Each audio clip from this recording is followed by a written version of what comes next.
Greetings, this is Sal Munoz. This is a quick video tutorial showing the flexible housing pool outreach team on how to look at the referrals made to them for the week, how to review referrals over a given time, and also how to update referrals. So right now the screen that I'm on is showing us, I am shadowing a employee of Renaissance Social Services, and this is exactly what someone from RSSI would see.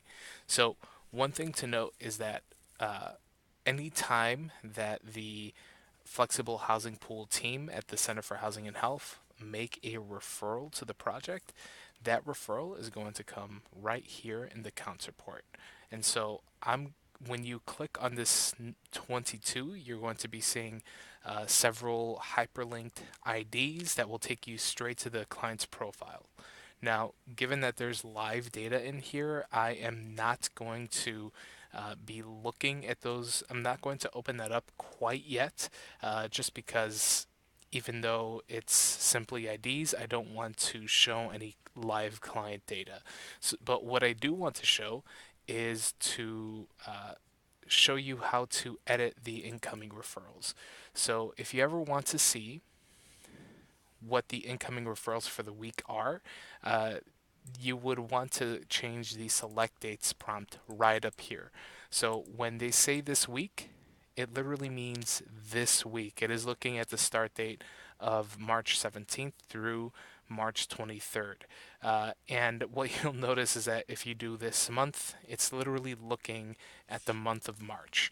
So just be aware that so that when we eventually move to April 1st, this is all going to reset and your incoming referrals are going to drop down to zero.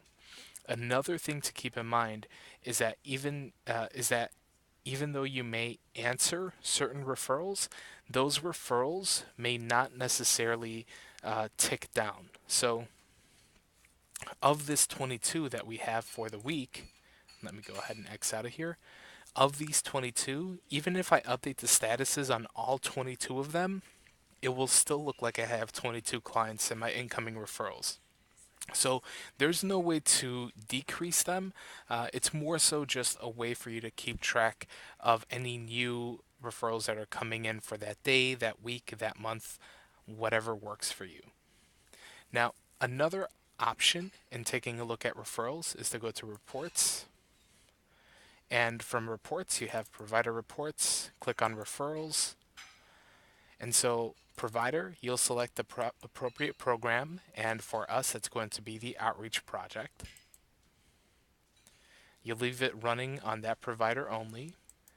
The referral type is going to be incoming referrals to provider. It'll always be this because you're getting referrals to this project from the Center for Housing and Health. And then you can select a date range here.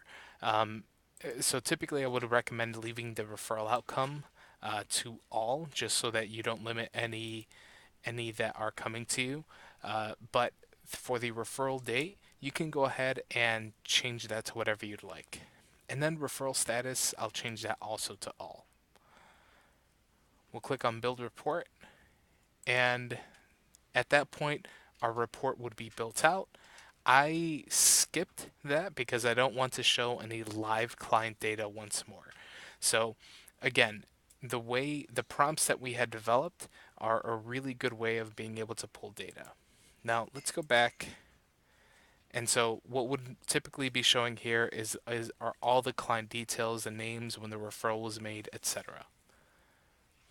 So let's say I do have a client and I have pulled them from my accounts report right here. I have this client in mind, so I'm going to go ahead and type his username out. So I'll go to client point, and it's 306588. So this is a fake client. So all the information that you see here is totally made up. No one is actually in the system named Theo Epstein. So what we'll do, now that we have our referral, we have to go to service transactions, and we are going to click on view entire service history. So here is where you see the Renaissance Social Services Flexible Housing Pool outreach. And so what you need to do at this point is update the referral status. Notice here the need status. It's outreach referral awaiting response.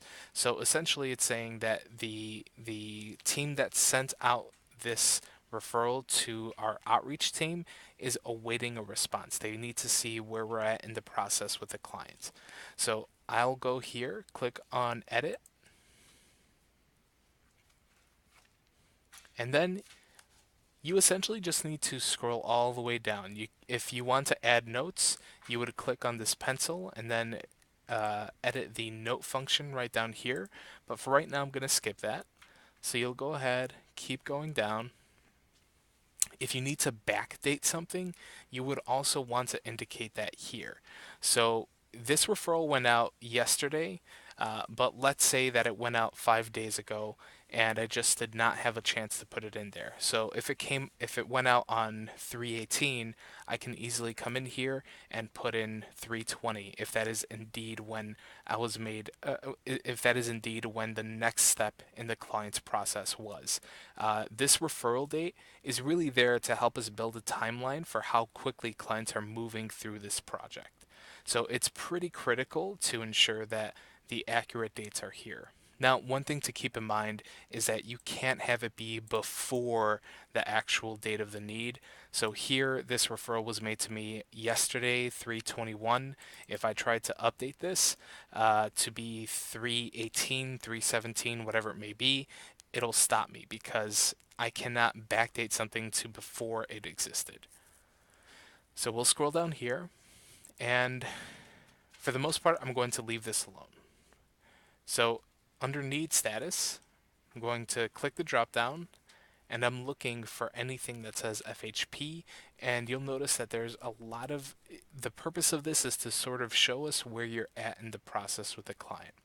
So let's say that the client is no longer the client's FHP participation, that we had a conversation with them. That's what we would select. So it's really a way of just checking back with the center so that they know what's going on. So in this instance, let's assume that the outreach referral that we are now awaiting a screening. So we would click this, and that's it. So we just click on save and exit, and now you will notice that the need status here is awaiting screening. So that's different from awaiting response. So now we know where we are in the step of getting this client housed. So that's pretty much it for looking at your referrals and answering your referrals and updating the referral need status. If you have any further questions, you can go ahead and email us at hmis@allchicago.org.